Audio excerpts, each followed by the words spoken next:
दर्शकों नमस्कार। खबर उन्नाव उत्तर प्रदेश से, जहां बीएसपी के कार्यकर्ता सम्मेलन में पहुंचे बीएसपी महासचिव एवं राज्यसभा सांसद सतीश चंद्र मिश्रा। उन्नाव विधानसभा के लखनऊ बांगरमऊ रोड स्थित चौघड़ा खेड़ा के पास स्थित स्वर्णिम मैरिज लॉन में बसपा प्रत्याशी विनय चौधरी के नेतृत्व में बसपा के राष्ट्रीय महासचिव एवं राज्यसभा सांसद सतीश चंद्र मिश्रा ने मुख्य अतिथि के तौर पर कार्यकर्ता सम्मेलन में हिस्सा लिया, जिनके साथ विशिष्ट अतिथि के तौर पर पूर्व मंत्री नकुल दुबे व लखनऊ मंडल सेक्टर संयोजक अनीस मंसूरी रहे। कार्यकर्ता सम्मेलन में आई हुई जनसभा को संबोधित करते हुए सतीश चंद्र मिश्रा ने कहा कि भाजपा और सपा एक ही सिक्के के दो पहलू हैं, इनकी बातों पर कभी भरोसा न करना। उन्होंने कहा कि भाजपा सरकार में हत्या, बलात्कार व फर्जी इनकाउंटर जैसी घटनाएं बढ़ी हैं। उन्होंने कहा कि 3 काले कानून लाने पर किसानों ने इसका जबरदस्त विरोध किया, जिस पर 700 अधिक किसानों की शहादत हो गई। चुनाव नज़दीक आते ही वोट बैंक को देखते हुए काले कानून को वापस लेने का निर्णय सरकार को लेना पड़ा।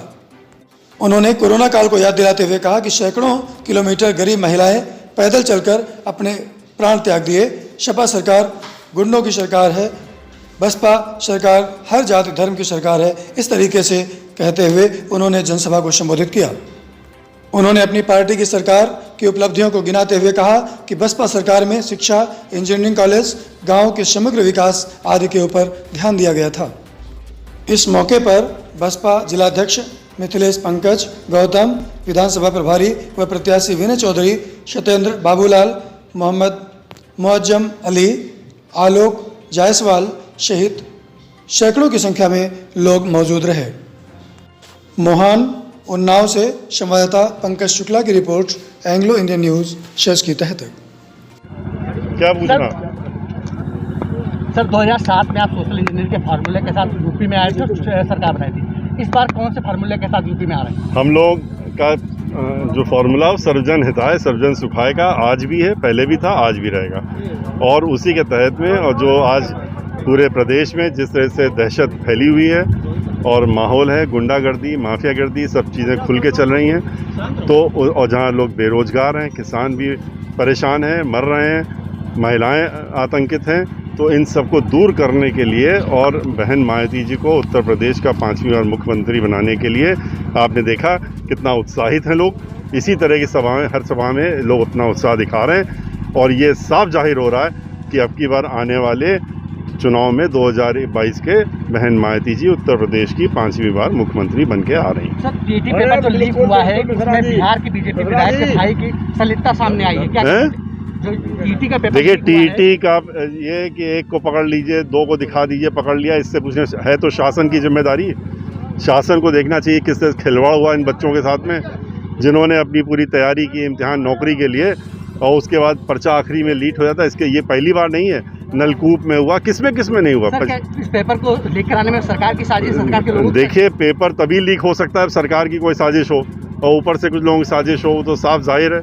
और कुछ चुनिंदा लोगों को, अपने चहेतों को अपॉइंटमेंट देना चाहते थे, उसी चक्कर में पेपर लीक किया था और वो बात खुलासा हो गया, तो इसलिए सामने आ गई बात। डिप्टी सीएम केशव प्रसाद मौर्य ने कहा है कि अब मथुरा की बात है।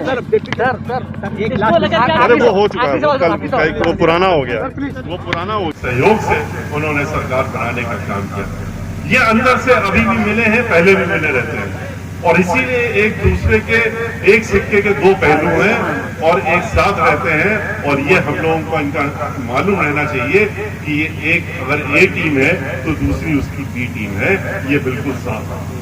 और समाजवादी पार्टी की जब सरकार थी तो आप जानते हैं किस तरह का माहौल था। समाजवादी पार्टी की सरकार जब आती है, उसके आते ही मालूम पड़ जाता है कि समाजवादी पार्टी की सरकार आ गई, क्योंकि गुंडागर्दी, माफियागर्दी, दहशतगर्दी, दंगे, फसाद, लूटमार, बलात्कार, ये सारी चीजों की एक तरफ से सुनने को मिलता है। और इसी को हटाने के लिए भारतीय जनता पार्टी को लेकर के आएगा। सोचा था कि शायद यहाँ पे सब चीजें खत्म हो जाएंगी, लेकिन उससे बढ़ करके एक कदम आगे निकल गए। जीआरपी की रिपोर्ट है, उसके मुताबिक भी हर 2 घंटे में उत्तर प्रदेश के अंदर जो है आज बलात्कार एक महिला के साथ में हो रहा है, दुराचार का। ऐसी स्थिति, ऐसे इन्होंने सुरक्षा देने का वादा किया था महिलाओं को जब वोट मांगा था।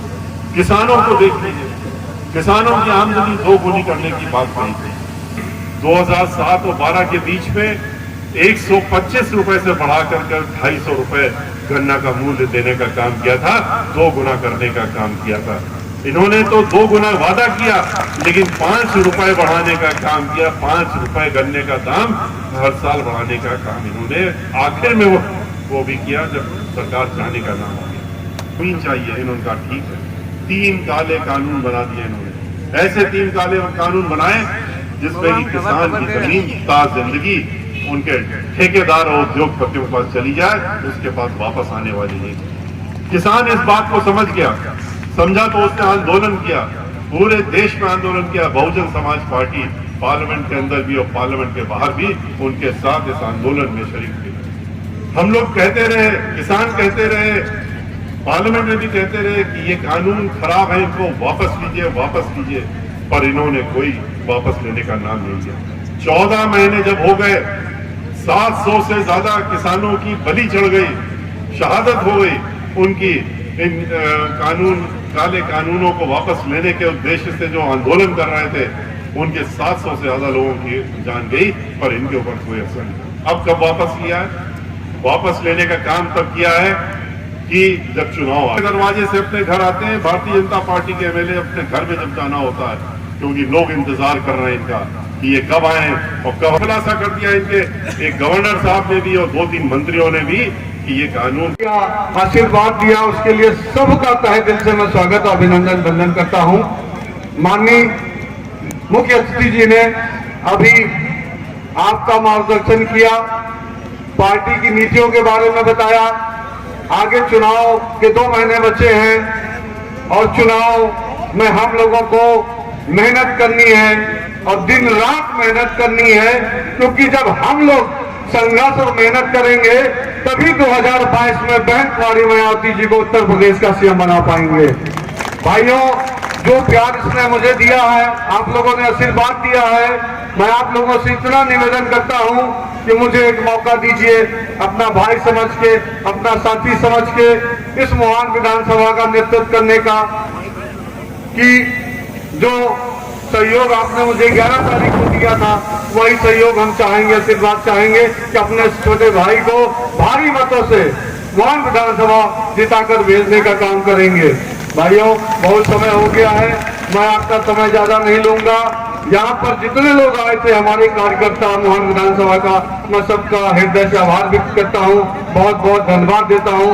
मंच पर बैठे हमारे मंचासीन जितने हैं उनका भी मैं आभार व्यक्त करता हूँ और बहुत बहुत धन्यवाद देता हूँ। आप देख रहे हैं एंग्लो इंडियन न्यूज़। खबरों से जुड़े रहने के लिए चैनल को लाइक व सब्सक्राइब अवश्य कर लें, ताकि खबरों की अपडेट आपको मिलती रहे।